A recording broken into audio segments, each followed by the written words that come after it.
have known of people who were caught up with left Vishuddhis and have become devilish by nature. Devilish.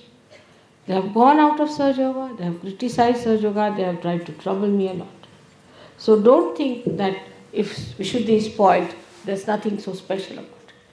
It can be a very dangerous center. Of course, heart, Agya and Vishuddhi, these three centers, one has to guard against.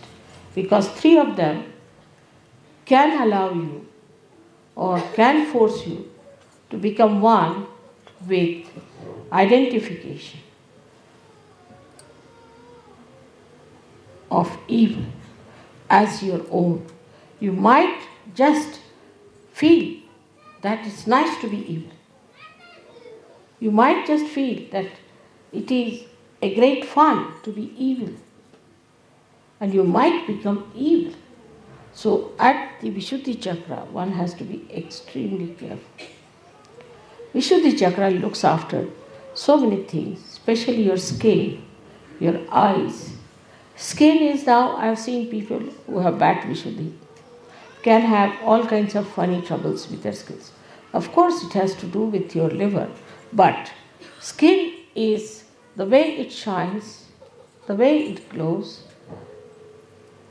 depends on how you smile, how you look at the world.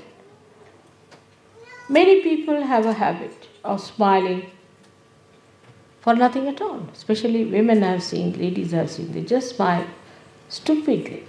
That's not proper. One should not be stupid. Stupidity is against Sri Krishna's principle. Like you have seen the stupid people, how they are. Their tongue is always halfway out. If you have noticed a stupid man, his face is that his tongue is always out, mouth half open, and he looks like a dumbfounded fool. Now, in this, only the Vishuddhi plays the part. Another one is the one where you get the Vishuddhi's strains. So such a person has very pursed lips, angry lips, and he doesn't talk. The another one might even get the expression of an idiot, but could be just making a face like that. Because if he's cunning, he may take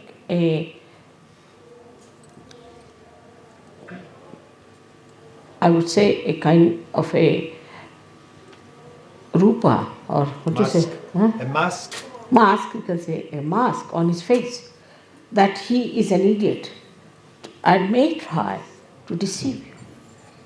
So nothing is definite about Vishuddhi. Whatever may be the expression of a person may look very innocent. Because that's the thing you can do with your Vishuddhi. You are free because you have raised your head.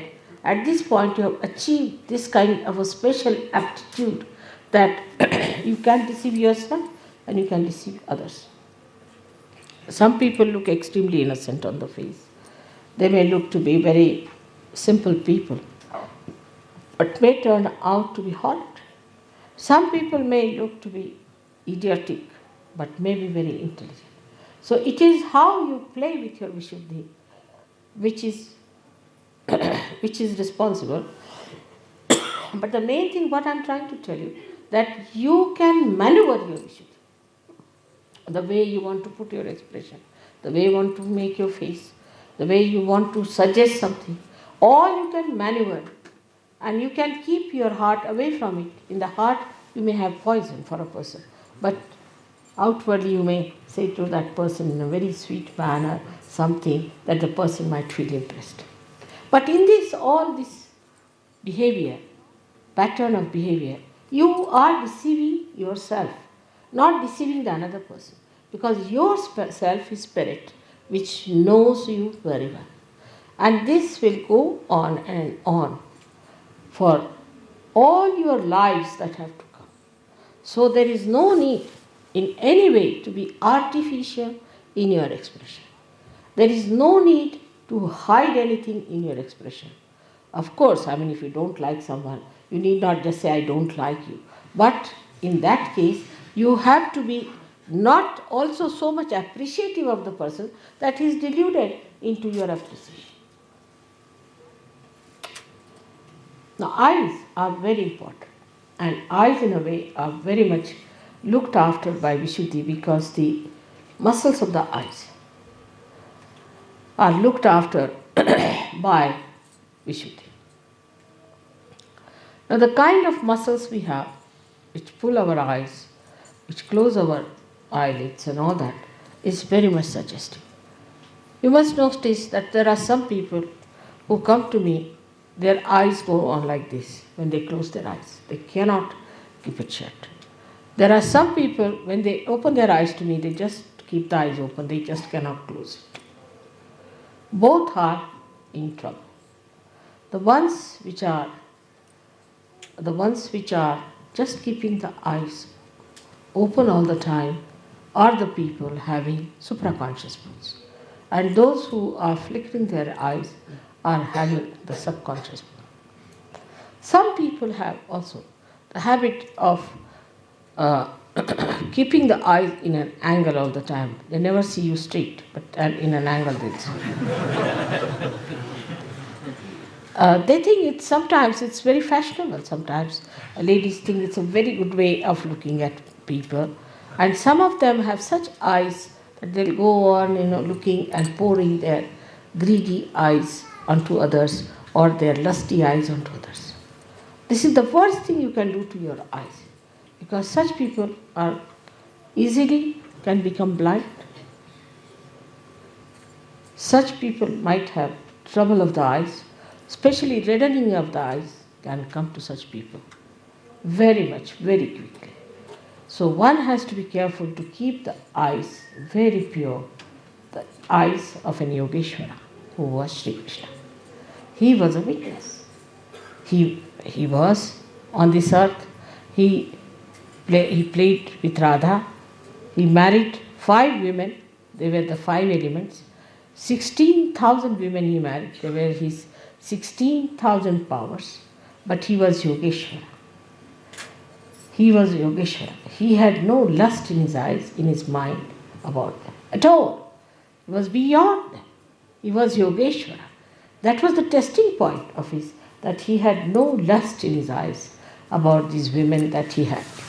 Such an Yogeshwara is there. Of course, I don't expect you to be Shri Krishna. But you have your wife. Those who do not have wife must look forward to a wife. That we'll get wives and we'll have a wife, and think of a wife who will be your own, so that your eyes will not fall onto every woman who comes across with that kind of a thing. I've seen people, even the photographs or anything they see is surprising. I mean, there's nothing in a photograph. What is in a photograph? But even a photograph can attract their attention. I mean, I don't know what can attract their attention like this, but they are so vulnerable and they have no control over their eyes. No control. They become absolutely lost and they have no control. That shows that they have no powers in them and they are slaves of their responses. So the eyes are very, very important, as Christ has said, thou shalt not have adulterous eyes. There should be no adultery. Some people have a habit of showing anger with the eyes. See, they have to show anger with the eyes, they'll just go on looking like this and show the anger. I dare not do that to you, but still. And the angry eyes, you see, are another dangerous things to do with your eyes, because then they can become mesmeric. If you start putting your eyes onto something and concentrating on it, your eyes might become mesmeric, means bhoots will start coming out of your eye. First of all, you will catch bhoots in your eyes, they'll settle down there, and then they will be falling on other people as bhoots. It's a very, very dangerous thing to go on looking at something continuously with concentration. There's another kind of a stupid thing or a bhutish thing maybe that people ask you to meditate here. It's absolutely wrong. In Gita it is written, still it's wrong. Nobody should put attention here. If they have to put attention, put attention at the door. What's the use of looking at a window? You can't get out of it, can you? If you have to look at anything, be on the lookout for the door. And the door is here. The door of Sahasrara is to be opened out. So you should not try to concentrate on this part. Many people who have concentrated on this part have become mad. When they become mad, people say he is a yogi but has got unmani dasha, that he moves like a madcap. How can a yogi be a madcap? That means he is united with God. Is he mad? All such mad people are really mad. They have nothing to do with God, definitely. But there are people who believe in such things. Oh, he is in love with God, so he just jumps on the stage and goes into ecstasy, dances like a madcap. How can God be mad? First position is this, that the sanest personality is God. Has to be. From where do the sanity comes? So this is one thing one has to understand, that any such practices can lead you to lunacy, and one should not do it. Thirdly, the indiscretion that one has comes from people who are good-hearted, nice people, but they get carried away by the smiles of others or by the artificial goodness they show on their faces. I have known some people, they always have a face like this, as if they are all the time smiling. I can't do that way. All the time if you look at somebody like this, you see, it means as if you are mocking at a person.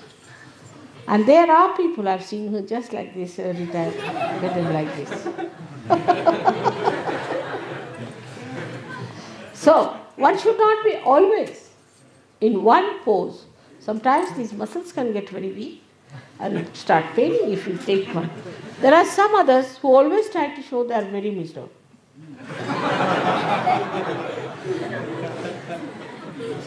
I don't know, what do they want to attract? Attract the attention of others, attract the bhoots in themselves, or I don't know, what are they up to? Why can't they keep a normal face? Even while sitting in dhyan or meditation, I have seen them trying to show me, or whatever it is, because my eyes are mostly closed, but doesn't matter. When I open my eyes, I find some people like this, like that. Why? What is the need? You have to have a balanced face. That's what Sri Krishna has described as Sthita Prajna. One who is balanced, who doesn't laugh like an idiot, who laughs, but not like an idiot, nor is as serious like another kind of an idiot. So both the things are not at all expression of your inner being. Such a person is, as I told you today, is not frivolous, but not serious either, but full of joy within himself. He doesn't want you to be unhappy. Never would like that you should be unhappy people. But human beings, if they want to be unhappy, what can anybody help? Because they have got the free will to be unhappy. They have got a free will to cut their nose. They have a free will to cut their ears. They have free will to commit suicide. They have this free will, so-called. Now the greatest free will comes from Vishuddhi, as I told you. And that's why we call him Yogeshwara. He is the Ishvara of yoga.